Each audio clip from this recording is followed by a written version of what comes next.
Joining us via Zoom on Galaxy TV News this evening, live from Ibadan, Oyo State, is Professor Isaac Olawale Albert, Professor of African History, Peace and Conflict Studies, University of Ibadan. He will be speaking on the proposed plan by governors to discuss with Bandits.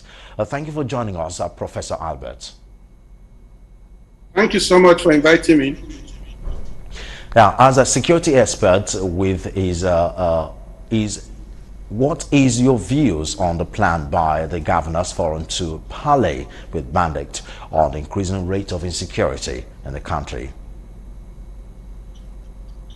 Well, there is nothing wrong with political leaders having discussions with armed groups.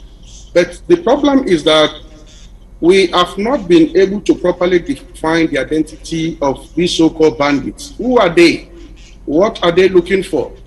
Because the position of the governors for now creates the misleading impression that probably we are dealing with a monolithic group, a group with identity, a known identity, a group with a known positions, of interest.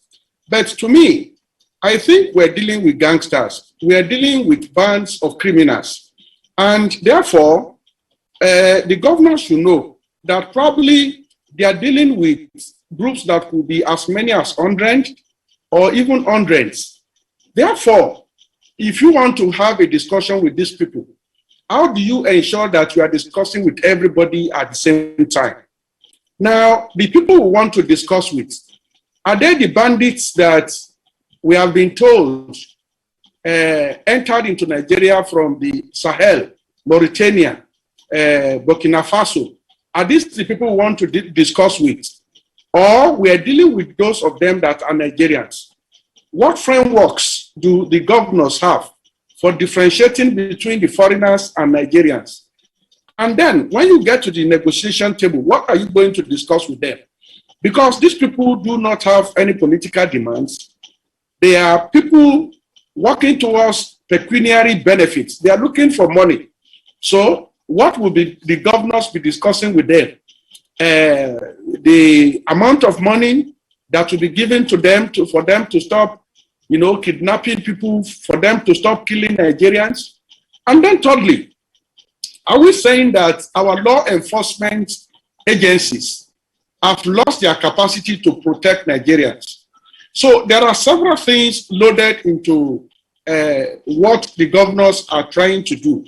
And I think the more they talk about this negotiation with bandits, the more they create the impression, unofficially, very shamefully, unofficially too, that the Nigerian state has collapsed. Because when you can no longer secure your state, when you begin to subcontract security management, you begin to pay armed groups to buy security. I think that nation is entering a terrain that would not be palatable for either the governors themselves or Nigerians, the Nigerians they pretend to be protecting.